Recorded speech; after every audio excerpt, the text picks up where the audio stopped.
হজরত মৌলানা হাফিজুর রহমান সিদ্দিকী সাহেব, আপনার কাছ থেকে জানতে চাইব এজিদের ব্যাপারে আপনার মন্তব্য কি? হুসাইন রাদিয়াল্লাহু তাআলা আনহুর শাহাদাতের পেছনে ইয়াজিদ সরাসরি জড়িত নয়। হোসেন গ্রুপেরা হুসাইনের শাহাদাত টেনে ইয়াজিদকে অনেকে কাফের বলে। কে বলেছে ইয়াজিদ জড়িত নয়? কারবালায় ফুরাতের তীরে ইমাম হোসেনের পানি বন্ধের নির্দেশ উবাইদুল্লাহ বিন জিয়াদকে কে দিয়েছে? ইমামে হোসেন, ওনাকে যখন শহীদ করা হলো, কুখ্যাত ইয়াজিদ বসে আছে। ইমামে হোসেনের মস্তক মাঝখানে, চারপাশে আহলে বাইতের আরো 18টা মাথা। ইয়াজিদ ডাকলো দামেস্কের বড় বড় মানুষকে। সে ইমামে হোসেনের সামনের 2 দাঁতে ছড়ি দিয়া গুতা দিচ্ছে। রাসূলুল্লাহর এক সাহাবী দাঁড়ায় বলেন, ইয়াজিদ তো সবকিছু মানতে পারলাম, এটা পারলাম না। আমি বহুবার দেখেছি প্রিয় রাসূল হোসেনের এই দাঁতে চাটতেন, আর ওখানে কিনা তুই ছড়ি দিয়ে অবমাননা করছিস। ওই সাহাবীকে ইয়াজিদের নির্দেশে হত্যা করা হয়েছে। ইয়াজিদ জড়িত না? ইয়াজিদ সরাসরি জড়িত নয়। হুসাইন রাদিয়াল্লাহু তাআলা আনহুর শাহাদতের পিছনে এজিদ জড়িত কিনা, এখন আমরা শুনব বর্তমান যুগের সেরা যুগশ্রেষ্ঠ মুজাদ্দিদ আল্লামা ডক্টর ইনায়েতুল্লাহ আব্বাসী ও সিদ্দিকী পীর সাহেব জৈনপুরী, ওনার মুখ থেকে আমরা শুনব এজিদ জড়িত ছিল কি না। কে বলেছে এজিদ জড়িত নয়? কারবালায় ফুরাতের তীরে ইমাম হোসেনের পানি বন্ধের নির্দেশ উবাইদুল্লাহ বিন জিয়াদকে কে দিয়েছে? আমার হোসেন ছোট্ট সন্তানটা নিয়ে সামনে এসেছিলেন। এজিদের সৈন্যরা, আমারে পানি দিস না। এই ইরাকের ইহুদি খ্রিস্টান ফোরাতের পানি খায়, তোরা বাধা দিস না। জঙ্গলের পশুগুলো পানি পান করছে, তোরা বাধা দিচ্ছিস না, আমাকে পানি দিস না। আমার এই বাচ্চাটার মুখে একটু পানি দিয়ে দে। ইবনু কাসির আল বেদায়াতে লিখেন, ইজদের সৈন্যদের পক্ষ থেকে একটি বিষাক্ত তীর আসলো।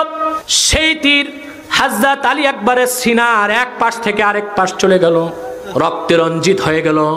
ইমাম হোসেন মৃত সন্তানটা তার বোনের কাছে নিয়ে বললেন, জয়নব, আমি তারে পানি দিতে পারি নাই, বিষাক্ত তীর পেয়েছে, আমার কোনো চিন্তা নাই, আমার নানা রাসূলুল্লাহ তারে জান্নাতে পানি পান করায় তৃপ্তি করিয়ে দিবে। আহলে বাইতকে পানি নিতে দিল না। এজিদ দোষী না।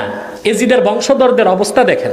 ইমামে হোসেন, ওনাকে যখন শহীদ করা হলো, ওনার মাথা মোবারক সেদির মধ্যে রেখে কুখ্যাত এজিদ বসে আছে।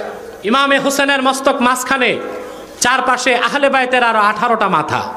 এজিদ ডাকলো দামেস্কের বড় বড় মানুষকে ডেকে, কুখ্যাত এজিদ, ওর নামটা নিলে আমার মনে হয় এত ঘৃণা আসে তার উপর। সে ইমামে হোসেনের সামনের 2 দাঁতে ছড়ি দিয়া গুতা দিচ্ছে। রাসূলুল্লাহর এক সাহাবী দাঁড়ায় বলেন, ইয়াজিদ তো সবকিছু মানতে পারলাম, এটা পারলাম না।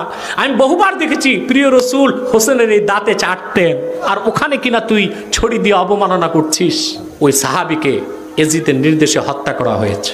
ইয়াজিদ জড়িত না?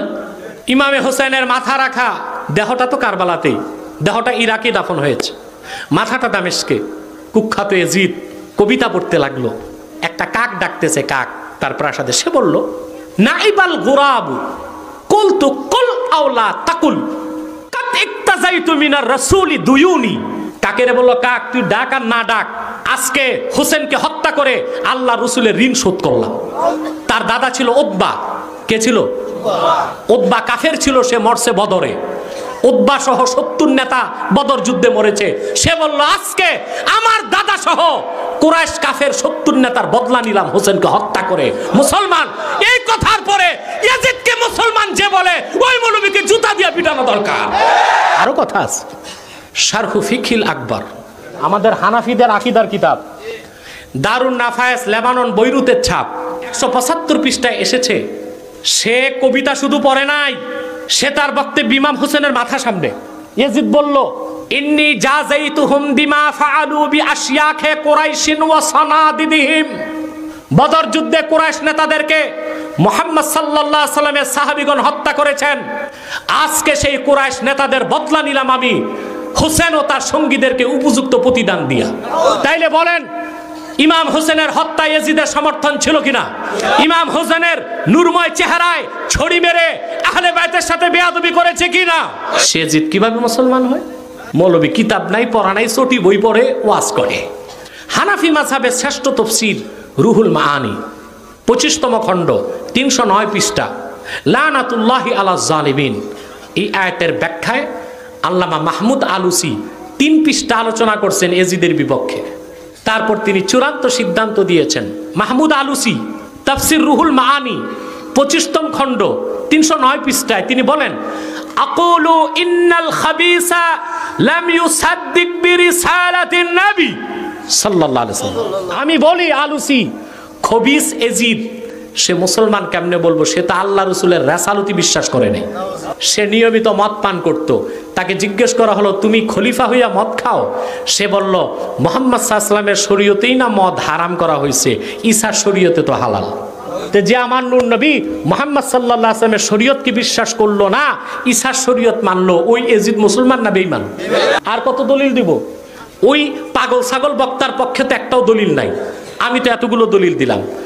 আমার এজিদের ব্যাপারে এত গবেষণা আছে, সারা বাংলাদেশ না সারা দুনিয়ার সব মৌলবি যদি এক জায়গায় না সুপার গুলো লাগায় গাঠা বানায় আমার সামনে দেন, ওদের পরদাদা পরদাদার পরদাদার পরদাদা পূর্বপুরুষ ওদের এজিদ বাবার দালালির পক্ষে একটা দলিল দিতে পারবে না।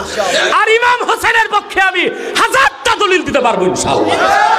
আমার হোসেন সত্য ছিলেন, আমার হোসেন শাহাদাত বরণ করে জান্নাতি যুবকদের সরদার হয়েছেন। সেই ইমাম হোসেনের অবমাননাকারী, ওনার হত্যার ষড়যন্ত্রকারী, ওনার মাথা মোবারকের সাথে বেয়াদবিকারী, ওনার উপস্থিতিতে বদর যুদ্ধকে কটাক্ষ করে বদর যুদ্ধের বদলা নিয়েছে এই কথা যে বলল, সেই এজিদ মুসলমান হতে পারে না।